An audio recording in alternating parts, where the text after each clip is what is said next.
August 30th, 1945. She pressed her palm to a splintered plank of dock and felt the rough wood bite into her skin. The harbor mist smelled of diesel and salt. In her lap, hidden inside the hem of her skirt, was the razor she had sewn there weeks before. Sachiko, whose name appears in some records as Sicho or even Sachichiko, sat very still and waited for what she had been taught to expect: the arrival of men who, in classroom posters and radio broadcasts, had been made into monsters. This film carries the title "What Japanese Women POWs Experienced When U.S. Soldiers Arrived." That title demands a strict early clarification. The stories we tell are not, for the most part, accounts of formerly imprisoned prisoners of war. They are the lived experiences of Japanese women who, in cities and shelters, in hospitals and refugee lines, met occupying forces after August 1945. Some women were detained or held for questioning. Others were civilians whose lives had been reordered by defeat and occupation. For accuracy, we must attend to that distinction, even as we honor how deeply many women had been prepared by state institutions, by neighbors, by family, for a fate they believed would be worse than death. Imperial Japan spent a decade building that expectation into daily life. Posters on schoolhouse walls showed the enemy as faceless devils. Children learned to needle bamboo spears and to recite slogans that linked surrender with shame. Women were given specific roles within that script of last resort: to die with dignity, to protect family honor, to avoid capture at all costs. Radio programs, teachers, and local authorities reinforced the idea that the only honorable path after defeat was self-sacrifice. Mothers practiced dousing toddlers with poison in whispered drills. Teenage girls were taught how to plunge a blade. Communities held mock ceremonies. Honor and survival were cast as mutually exclusive. Then, in the space between expectation and reality, ordinary feet struck sand and timber. In late August and into September 1945, U.S. landing craft began to come ashore, and soldiers moved into cities, airfields, and ports. They did not arrive as the state had prophesied. At Atsugi Airfield and in Yokohama Harbor, the first image many women saw of the occupying forces was not the face of an inhuman monster, but of a young man, hungry, tired, awkwardly polite, reaching out with a can of food or a bar of chocolate. Haruko, an elderly woman who watched from a distance as trucks rolled by, remembered a small, unexpected gesture, a wave from a soldier who seemed embarrassed by his own kindness. That wave was nothing like the violence she had rehearsed for. It was, in a single motion, an invitation to feel confusion instead of certainty. Food distributions became a turning point. Soldiers and military personnel organized kitchens and handed out canned meat, powdered milk, and, strikingly, sweets. Thomas Miller, an Iowa soldier remembered in several oral histories, walked through a street handing out tinned rations and, in one account, offered a chocolate bar to a child too shocked to take it. The object was trivial, a mass-produced confection, but it functioned as an emotional fulcrum. A single bowl of soup, a bar of chocolate, a modest salutation unspooled layers of propaganda that it seemed as permanent as the buildings around them. Those gestures opened a space where some women could begin to reassess what they had been taught. Work was one of the most consequential openings. Occupation authorities needed clerks, cooks, interpreters, and administrators. They recruited locally. Many women applied for jobs in offices or mess halls, often to feed families or to find shelter in a collapsing economy. Ko, a young translator employed by the U.S. Army, later described workplace encounters that were strikingly ordinary. Men in uniform kept photographs of home in their wallets. They asked about rice and tea, about where to find a decent bath. They were sometimes homesick, sometimes awkward, sometimes tender toward small children.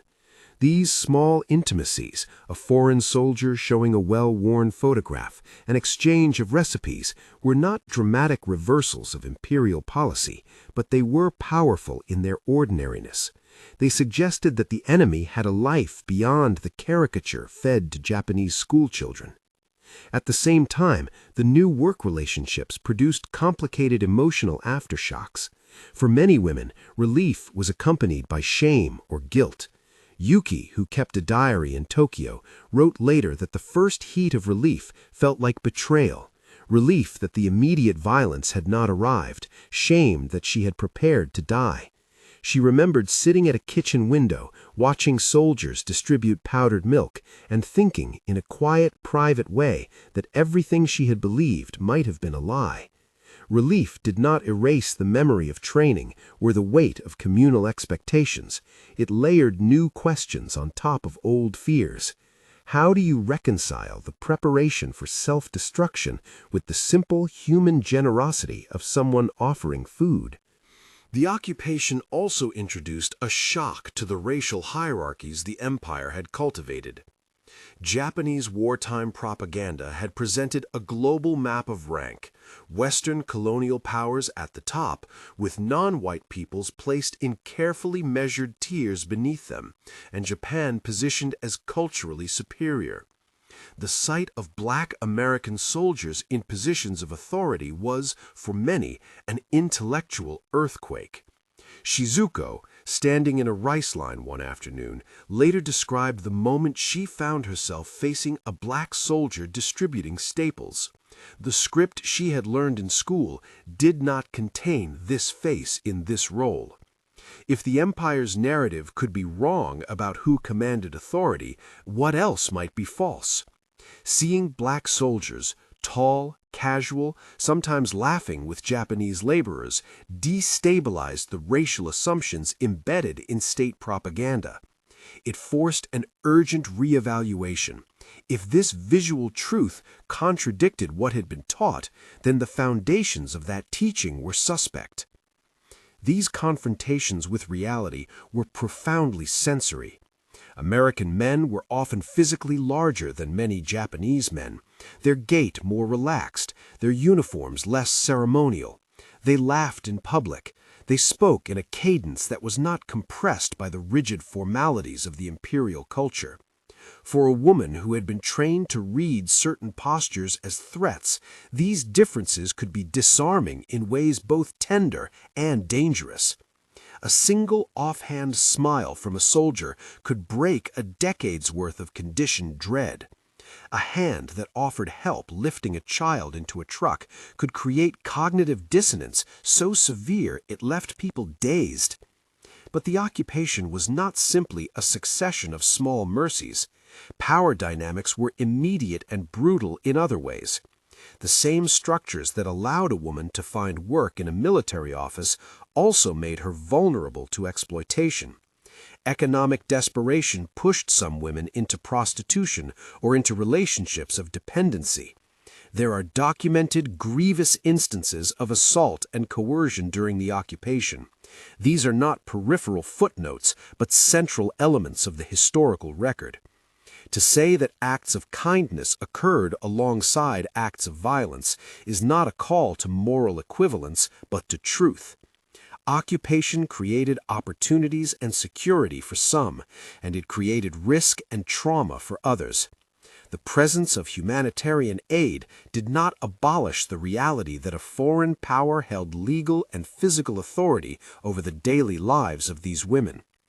The psychology of that period is a study in contradiction. On one hand, the small human gestures undercut the legitimacy of wartime propaganda. How could the state's vilification of the enemy withstand the sight of a man offering a bowl of soup? On the other hand, the enduring social scripts of honor, shame, and duty did not evaporate overnight. Families who had rehearsed rituals of death had to confront the practicalities of survival once more. Some women who had sewn razors into hems removed them and sewed buttons instead. Others found themselves unable to reconcile the act of eating food provided by the occupying power with the narrative of national disgrace. Guilt could be as heavy as hunger. Employment inside occupation structures also created intimate human dramas. Hana worked as a translator in Kobe, spending long hours in an office where language served as both bridge and barrier. She described American soldiers as often lacking the rigid reserve of Japanese officers. They joked loudly, they fiddled with small things on their desks, they asked questions that revealed unfamiliar priorities. A man might ask where to buy good tea, or confess how much he missed his mother. These moments were sometimes disarming. They could also be manipulative. We must not romanticize them. Power asymmetries meant consent was rarely free in the ways we would expect in peacetime. Hiring a translator could be a lifeline. It could also be a pathway into dependence on the occupying system. Memory itself became a contested space. Reiko, interviewed decades later, reflected on how ordinary most soldiers had seemed.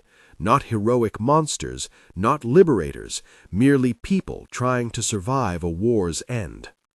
Her insistence on ordinariness is important. When we reduce the past to a single narrative, the enemy as monstrous or the occupier as purely benevolent, we flatten complexity. Reiko's memory resists such flattening. It insists on the messiness of human interaction under conditions of structural violence. There were two structural and symbolic moments that revealed how completely the empire's narratives had been constructed. In some cities, school children were taught to avoid American soldiers at all costs, yet within weeks they saw those soldiers distribute pencils and fruit. Neighborhood elders who had once lectured on the stain of surrender found themselves bargaining for coal or coal substitute.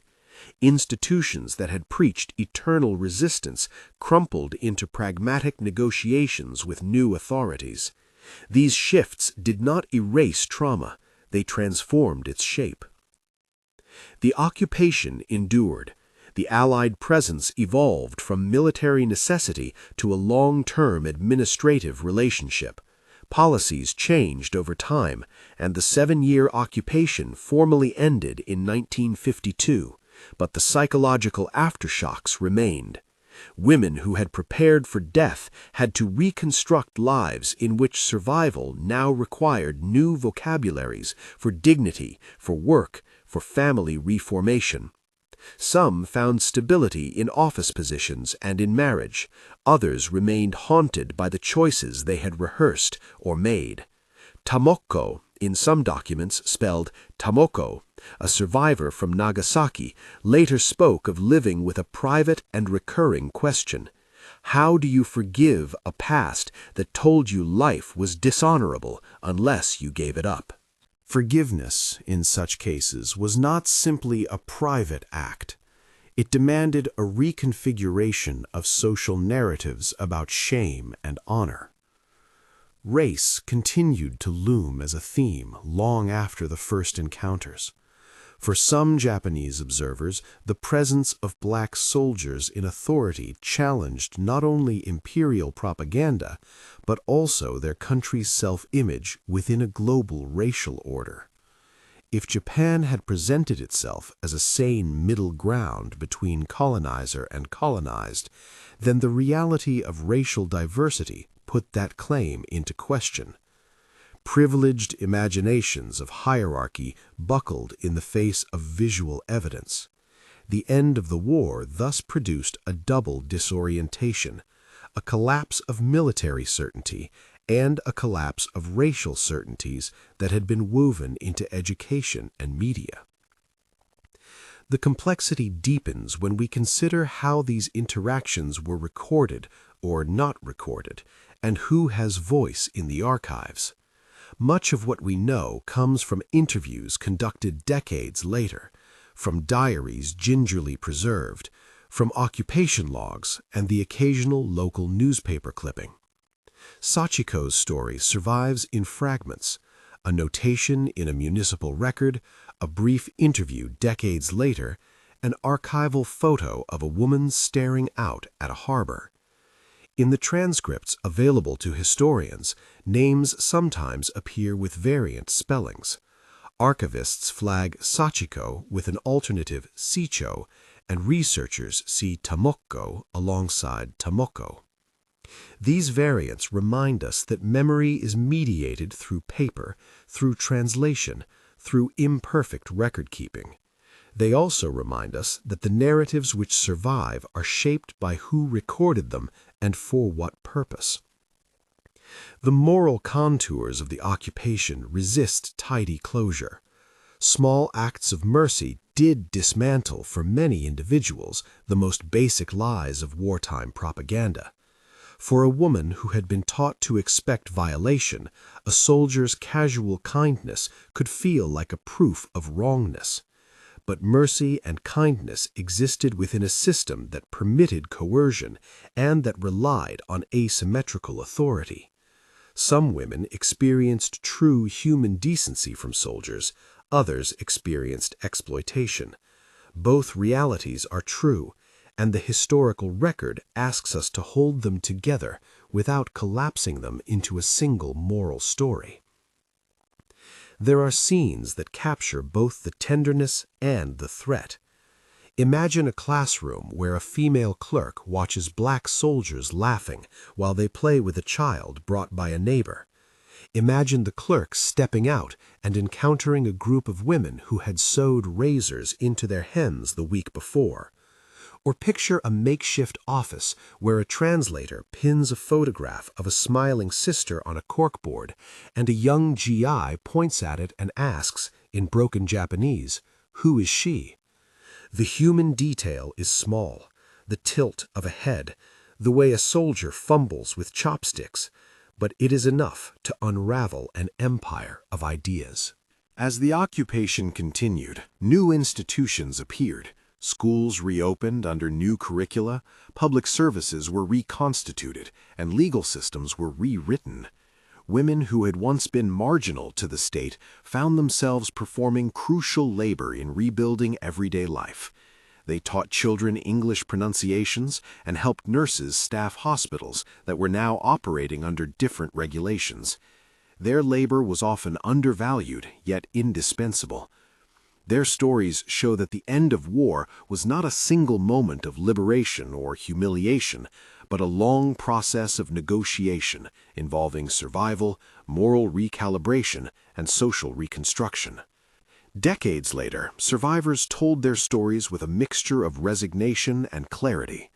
Sachiko, Reiko, Tomoko, their recollections converge on a striking point. Most had expected something worse than what arrived. Many had rehearsed death, but were instead faced with mundane acts of survival and the strange kindnesses of strangers in uniform. That mismatch produced cognitive dissonance that lasted lifetimes. For some, the gap between expectation and reality became the kernel of a new understanding about how fear had been used as a weapon. For others, it produced a lingering shame, a sense of having drawn their loved ones into rituals that were no longer legible. If there is an enduring lesson in these histories, it is this: fear can be engineered to control populations in ways that survive the collapse of armies. The 10-year campaign to inculcate honor-bound death is a stark example of how a state can weaponize emotion. But the history of the occupation also shows the limits of fear. Small, ordinary human gestures, food distributed in a street, the awkward wave of a young soldier, the casual question about family, can erode a system of lies, not by force, but by demonstration. Those gestures do not erase violence or absolve perpetrators, and they do not eliminate the structural injustice of occupation. They do, however, open cracks through which reconsideration and sometimes reconciliation can flow. In telling these stories, we also hold a responsibility to acknowledge the gendered nature of wartime instruction and the ways it shaped women's choices, to recognize how racial hierarchies were both reinforced and undermined, and to confront the uncomfortable truth that kindness and harm often coexist under systems of power. We must resist the temptation to monetize the narrative into a single moral. The occupiers were not uniformly benevolent, nor were they uniformly violent. The Japanese women who met them carried a complex ledger of experiences, some moments of relief, some of exploitation, many of quiet survival. What Japanese women POWs experienced when U.S. soldiers arrived is thus both an accurate and an imprecise title. Accurate because it centers the moment of encounter between occupying forces and women whose lives had been shaped by wartime rhetoric. Imprecise because historically most of those women were civilians, not prisoners of war. That distinction matters because it affects how we interpret agency, culpability, and the forms of protection available to those women. Honoring that complexity is part of honoring their memory. If this story is speaking to you, please consider subscribing or liking the video so we can continue to bring more histories like this to light. In the quiet aftermath of occupation, as towns rebuilt and children learned new languages, the psychological landscape shifted again. Schools taught different histories, newspapers printed new headlines. For some women, the reconstruction of public life allowed a private reconstruction as well. For others, the years after 1945 were filled with ghosts. The remembered weight of a razor under cloth, the echo of a teacher's voice urging self-sacrifice, the taste of canned meat that signaled both survival and humiliation. The 7-year occupation officially ended in 1952, but the cultural and emotional work of reconstruction lasted far longer. Post-war Japan experienced rapid change in industry, in family structure, in international relationships, and women played critical roles in that transformation. They worked in offices, taught in schools, nursed the sick, and raised the next generation. In doing so, they carried with them memories that resisted simple categorization, memories of fear prepared for, and memories of hands that fed them when they were hungry. Decades afterward, survivors returned to these memories with the clarity of hindsight. Some described the arrival of soldiers as a moment when a carefully told lie unraveled. Others could not forget the threat that had made those lies believable. Together, their testimonies provide a layered human portrait of occupation, a portrait that includes both mercy and harm, both the ordinary and the catastrophic. What we learn from these experiences goes beyond a narrow account of historical events. It is a lesson about the power of narratives to shape lives, and about the fragile human acts that can begin to undo those narratives. Fear can organize a society as effectively as any bureaucratic regulation. Mercy, when it appears in small, concrete forms, can unsettle the most painstakingly constructed tales of enmity. As we close, consider which vignette surprised you: the razor hidden in a hem, the chocolate offered by a soldier from Iowa, the face of a black man standing at a rice distribution line, the translator who kept a photograph of his sister pinned over a desk. All of these are small windows into a larger, complicated history. If one of them caught you off guard, share which one in the comments and tell us why. The sources that informed this film are listed in the description and in the end credits. Historians, archivists, and oral historians deserve the full credit for preserving these testimonies. The arrival of U.S. soldiers in late summer and autumn of 1945 did not produce a single, simple outcome for Japanese women. It produced a cascade of intimate encounters that challenged propaganda, altered daily survival, revealed racial truths, and left long shadows. Holding that complexity, acknowledging kindness and violence, agency and coercion, is the only honest way to remember what happened when those soldiers arrived. If this film moved you, please share it with someone who might want to learn more.